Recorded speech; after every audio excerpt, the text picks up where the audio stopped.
தாவேக தலைவர் விஜய்க்கு திருப்பம் கொடுத்த முதல் அரசியல் சுற்றுப்பயணம்.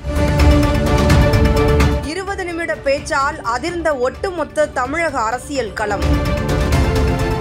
தாவேக தலைவர் விஜய் தனது முதல் மக்கள் சுற்றுப்பயணமாக திருச்சி, அரியலூர், பெரம்பலூர் மாவட்டங்களுக்கு சுற்றுப்பயணம் செய்தார். இந்த பயணத்தை பற்றி பல்வேறு அரசியல் கட்சி தலைவர்கள் தங்கள் கருத்துக்களை தெரிவித்துள்ளனர். தமிழக முதல்வர் திரு மு.க. ஸ்டாலின் அவர்கள் பழைய எதிரிகளும் புதிய எதிரிகளும் கூடினாலும் திமுகவின் கொள்கை பட்டாளத்தை எந்த கொம்பனாலும் தொட முடியாது என அவர் கூறினார். தேமுதிக பொதுச் செயலாளர் திருமதி பிரேமலதா விஜயகாந்த் விஜய் சுற்றுப்பயணத்துக்கு வாழ்த்து தெரிவித்து, அன்று விஜயகாந்த் இன்று விஜய், இடையூறு இல்லாமல் அரசியல் முன்னேற்றம் சாத்தியமில்லை, இடையூறுகளை தாண்டி வெல்வதுதான் அரசியல் களம் என கூறினார். விடுதலை சிறுத்தைகள் கட்சி தலைவர் திருமாவளவன் விஜய் சுற்றுப்பயணத்துக்கு வாழ்த்து தெரிவித்து, 2026 தேர்தலில் விஜயால் சில கணிசமான வாக்குகள் பெற முடியும், ஆனால் திமுக கூட்டணியின் வெற்றிக்கு எந்த பாதிப்பும் இல்லை என திட்டவட்டமாக தெரிவித்தார். அதிமுக முன்னாள் அமைச்சர் ஜெயக்குமார், எம்ஜிஆர் புகைப்படத்தை காட்டி ஓட்டுகளை பெறலாம் என்று நினைத்தால் விஜய்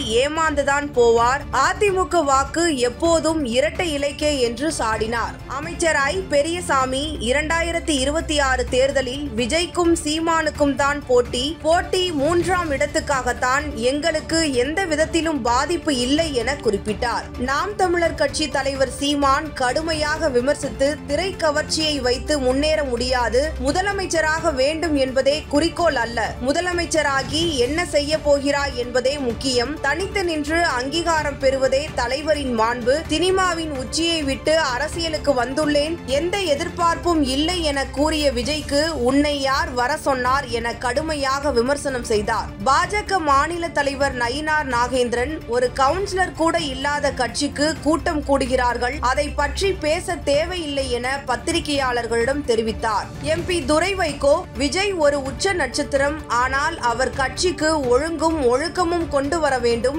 விஜய் கூறிய திருச்சி பற்றிய கருத்தில் நான் வேறுபடுகிறேன் என தெரிவித்தார். அமைச்சர் அன்பில் மகேஷ் பொய்யாமொழி, விஜயின் திருச்சி வருகை எங்களுக்கு பாதிப்பா, ஆனால் மக்களின் வரிப்பணத்தால் ஆன பொது சொத்துக்களை வீணாக்க கூடாது என சாடினார். விஜயின் முதல் மக்கள் சுற்றுப்பயணத்தை சுற்றி தமிழக அரசியல் தலைவர்கள் பல்வேறு கருத்துக்களை பதிவு செய்துள்ளனர். உங்களின் கருத்து என்ன? கமெண்ட் பாக்ஸில் தெரிவியுங்கள். மேலும் இதுபோன்ற அரசியல் தகவல்களை தெரிந்து கொள்ள கலர் கண்ணாடி வாய்ஸ் சேனலுடன் இணைந்திருங்கள்.